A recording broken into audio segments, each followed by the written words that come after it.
Hello, Chef Brown's Classroom with Master Oogway. We're home for the holidays, and so I wanted to film one more video about another bias. This one is about in-group and out-group bias. We tend to treat people differently depending on what group they're in. Humans are the demon scum of the earth. Avoid them, don't say hi. They lust to murder that which is different from them. To interact with them is to die. And hey, I know that's objectively prejudiced, but that's what Dad taught us. There is some evidence that shows that this is actually deeply ingrained in the brain. I wanted to show you this one experiment to show you what I'm talking about. So in the experiment, they actually do some brain scans on people as they look at different people getting stabbed by a needle.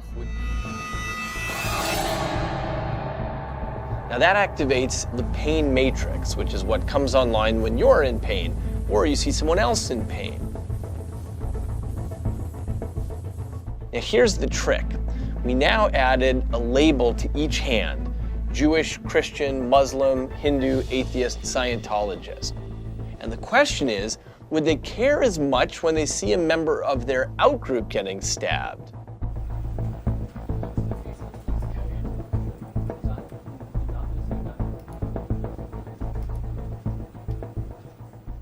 So here's what we found. Here's a subject, and when he watched a member of his in-group getting stabbed, there was a large neural response in this area of his brain. But when he watched a member of one of his outgroups get stabbed, there was essentially a flat line.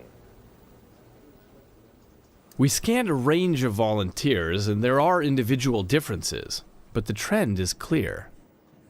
A single word label is enough to change your brain's basic pre-conscious response to another person in pain. In other words, how much you care about them. In my class, we talk about three aspects of bias: attention, interpretation, and memory. And these all kick in order to create the world that favors what our brain wants. We tend to see people in our group as better than they actually are. By the way we pay attention to their positive aspects, we tend to ignore their negative aspects. You know, I will say this for Kylo. I think he gets a bad rap. What? Yeah. He's trying to accomplish something that's never been done in the history of the galaxy.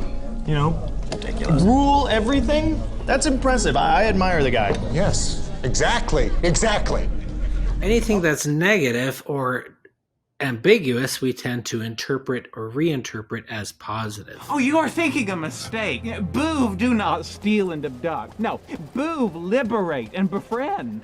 In our outgroup, or groups that we feel that we're rivals with, or we don't favor, or we don't like, then we tend to pay attention to their negative traits.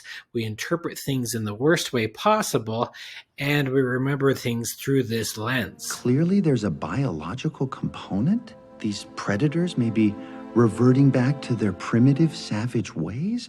Are you serious?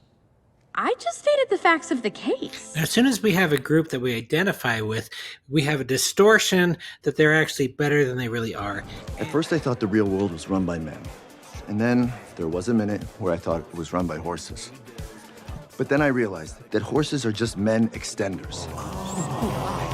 As soon as we have groups that we do not like or are rivals with, then we tend to distort that to see them as worse than they are. So you know how they are. They're killers. Wait a minute. Who's the killers? Bears. What? Which bears? I'm not like that, and you're not like that. Well, obviously not all bears. I mean, you're okay, but most bears will look for any excuse to attack a human. But Kenai, he attacked us. Now, this causes all kinds of problems in society, including racism, religious bigotry, sexism. What can you expect from filthy little heathens? Here's what you get when races are diverse. Whenever there's a group that we might not identify with, then we might actually see them as worse than they are and create this other. Here comes trouble. Burgundy and the ladies went out for a little stroll, huh? Boys go out walking around and talking things through. Keep a tight perimeter. I've heard people say before that they think we're beyond racism and bigotry and things like that. And that's ridiculous, because as long as we have a human brain, then we're going to have to fight the tendency to see certain groups as worse. Savages, barely even human. Savages. Drive them from our shores. Now, confirmation bias that we talked about in a previous video starts to kick in as well. So that when you see members of your own group that are doing things that are not good, you just say that they're really not part of your group. Also, when you see people that are doing good in a group that you don't like, then you just say that they're just not like the others. I mean, it's not like a bunny could go savage. Right, but a fox could, huh? Nick, stop it. You're not like them. Oh, there's a them now. You know what I mean. You're not that kind of predator. Now, Master and Oogway, just want to remind you to like and subscribe and check out my webpage, jeffbrownsclassroom.com. Got a lot of materials on there to help out in a lot of different situations, including teacher curriculum materials and other blog posts and things like that. You want to dance, Ronnie? I want a polka.